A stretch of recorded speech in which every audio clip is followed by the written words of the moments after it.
Other part, the second part to decoys, which we call decoded. Now decoded is inspired by the onset of deconstructivism through the early 80s, and it's followed all the way through into fashion. It actually started a little bit earlier than the 80s, but it started in a mainstream way through the 80s. One of the most prolific women to start working with deconstructivism in fashion was a woman who I'm sure you're very familiar with, Vivienne Westwood. And deconstructivism shows in lots of different ways, right through into architecture in the 80s with things like the Lloyd's building. And here we've played with the idea of deconstructivism within hair.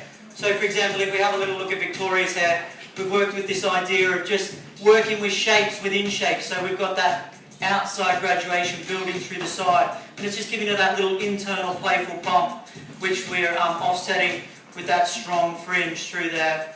And then obviously with Connie's shape, she's got something a little bit more layered and textured in the top. So we're working with a little textured choppy layer in the top, and then obviously that's offset with a very strong, simple, striking shape, short through the nape, and then that nice heavy fringe through there. And then with Tatum shape, it's a little different again. We've worked with this sort of heavy, strong area through the back. And then something that you don't tend to see is this idea of layering, just working through the front, just splitting open and splaying with a little bit more texture up on the top. So it's got a little bit of an internal feel just kicking through. Rather than putting a fringe through there, it's just allowed its softer edge to break and work around the outside of the shape. So that's obviously what we're working on with the girls here. And what we're going to do is, as we said, we're going to have a little bit more of a look at them afterwards, and we'll go into it in a little bit more detail.